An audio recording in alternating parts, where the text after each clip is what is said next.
brought you by Silver Pumps and Motors. Top quality और consistent performance के लिए सिर्फ सिल्वर पंप्स नाम याद रखना. జనం డిసైడ్ అయిపోయారు. వచ్చే సార్వత్రిక ఎన్నికల్లో వార్ వన్ సైడే. వైసీపీ 100% అధికారంలోకి వస్తుంది అన్నారు ఆ పార్టీ అధినేత వైఎస్ జగన్. రెడ్ బుక్ రాజ్యాంగాన్ని, హత్యా రాజకీయాల్ని ప్రజలు హర్షించరు అన్నారు మాజీ సీఎం. కష్టాలు ఎల్లకాలం ఉండవన్నారాయన. కార్యకర్తలు దృఢ సంకల్పంతో 3 ఏళ్లు తనతో కలిసి నడిస్తే 3 ఏళ్ల తర్వాత జగన్ 2.0 పాలన చూడొచ్చు అన్నారు.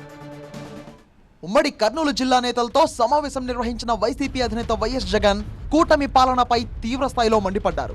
చంద్రబాబు ఏపీని తిరోగమనం వైపు నడిపిస్తున్నారని విమర్శించారు. ఆయన వైసీపీ నేతలను భయపెట్టాలని చూస్తున్నారని ఆగ్రహం వ్యక్తం చేశారు. ఈ మాదిరిగా దిగజారిపోయి మనుషులను చంపే స్థాయిలో రాజకీయాలు చేయడం మొదలు పెడితే, దానికి పోలీసులను ఉపయోగించుకునే కార్యక్రమం చేస్తే వ్యవస్థలు ఎంత దిగజారిపోతాయి అని చెప్పడానికి పూర్వపు రోజుల్లో మనం అంతా బీహార్ గురించి మాట్లాడేవాళ్ళం.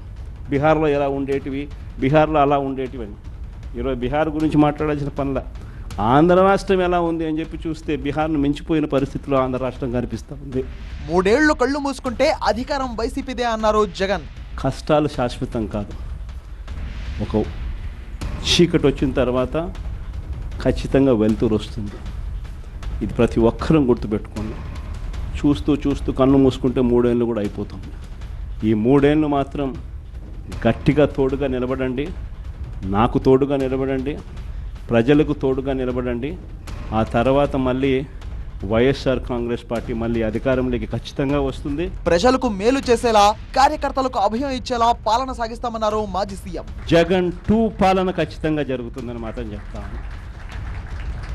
ఈసారి జగన్ 2 పాలనలో మాత్రం ప్రతి కార్యకర్తకు మీ జగన్ తోడుగా ఉంటాడని ఖచ్చితంగా చెప్తాను.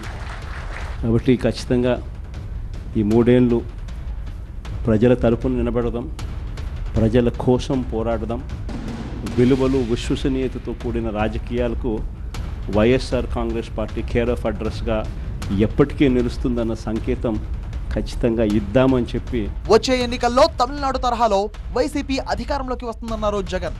అధికారం ఉంది కదా అని చెప్పి దురహంకారంతో ఏ నాయకుడైనా కూడా ప్రవర్తించినప్పుడు ప్రజలు, దేవుడు ఇద్దరు కూడా ఖచ్చితంగా మొట్టికాయలు ఇస్తారు. ఆ మొట్టికాయలు ఎంత దారుణంగా ఉంటాయి అని అంటే, చంద్రబాబు నాయుడు గారికి నెక్స్ట్ ఎలక్షన్లకు వచ్చేసరికి సింగిల్ డిజిట్స్ కూడా రాని పరిస్థితిలోకి ఆయన పడిపోతాడు.